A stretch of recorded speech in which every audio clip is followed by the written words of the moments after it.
Hey foodies, welcome back to my YouTube channel. Today we are going to be making ofe ogbono. Like, I've craved for this soup for the longest time and I'm so happy I get to finally film the recipe and also satisfy my cravings. So if you are a first timer, you are most definitely welcome, and to all my returning subscribers, you all are the real MVPs. So sit tight and let's get cooking. The protein we'll be using for this recipe is goat's meat, so we start off by boiling our meat.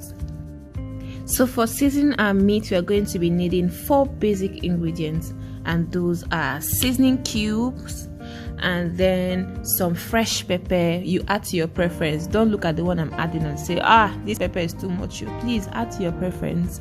And then last but not the least, not the last, and then we're going to be adding some onions. You add to your taste. You can decide to skip it, you can decide to add it. And finally, the last but not the least, we're going to be adding salt.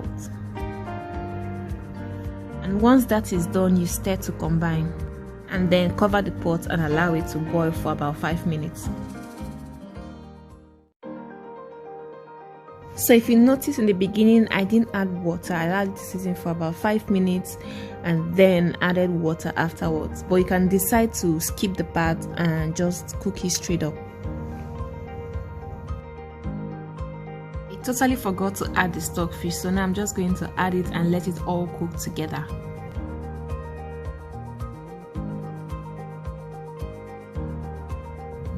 So most times when you are done preparing your soup or your stew, you don't finish it that day you prepared it. You store it in the freezer and all that. So most times you find out that the texture of the meat starts getting softer. The longer it stays in the stew or in the soup, it starts getting softer. So I said, okay, maybe to just try to slow down that process, to roast the goat's meat. I can decide to fry it or roast it. You can decide to do whatever one, but I decided to roast this one, and the flavor was like, it was so yummy. So I will just take out the meat, roast it, sieve out the water, and then once you're done, then we now continue our cooking. But if you don't want that method, now is the right time to add your ogbono and then proceed with the cooking. Now for this particular stage, we're going to add some red oil and then heat it up for a few minutes before adding our ogbono. So once you've added the ogbono, the next thing we're going to do is we stir it, make sure it's completely dissolved, and then we add our liquid. So the liquid I'm going to be using the stock and then some water. So you stir it, do not allow it to exceed 1 minute. If not, your ogbono is going to get burnt, and I'm not the one that told you to do that one. Just bear in mind that as you're stirring that, you are adding your meat stock and then liquid immediately. Don't allow it to take longer time before doing so. So now I've just added the liquid and then the okporoko that we used, and then stir to combine. Now all we just have to do is to complement it with water. So you add as much water as you want. It depends on how thick you want your ogbono soup to be. So I don't want mine too thick. I still want it very runny, but not so runny.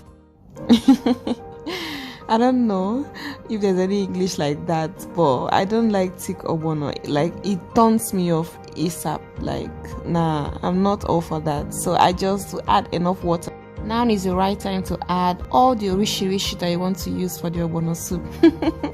I hope we didn't forget that we left our meat in the oven. So now is the right time to go bring it out and throw it in. If only you know what is going on right now inside this pot. Like, you can see that even the spatula is not sailing smoothly in the pot. You need to experience it firsthand. But anyway, very important note to take is that you need to allow time for your ogbono to boil. That will bring out the taste. So now I'm just going to cover it and allow it to boil for about 20 minutes. to all incorporate the flavor.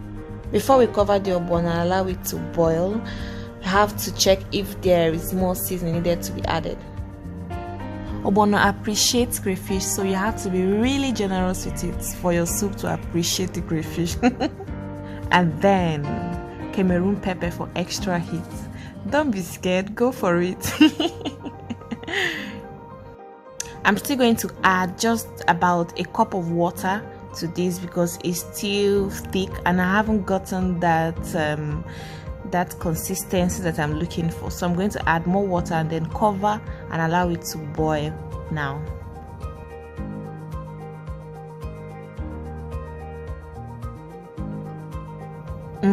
And 20 minutes later, are you seeing what I'm seeing? The bubbles, the viscosity, everything is just in the perfect consistency that I want. And here, our ogbono soup is not done, so just calm down. Let us take it slowly. And the final ingredients for this recipe is our ugu and Uziza. That is very, very important. Like, I love the taste, I love the flavor that Uziza gives in your soup. Once you've added the Uziza and the ugu, all you just have to do is allow it 1 more minute and quickly turn off the heat. And right here, my fellow foodies, we have our ogbono soup. I call this one try and testify. I don't need to ask if you enjoyed this recipe. I know you did, like I'm very, very sure you did. But if you did and you would like to try and testify, and when you try it out, please do tag me on my Instagram handle at @hey_foodies. I would love to see your recreations. Thank you so much for watching, and don't forget to always come back for more. And if you stayed till this point, you don't know what you're doing for me, man. You are the real MVP. You deserve some accolades. Bye. See you in my next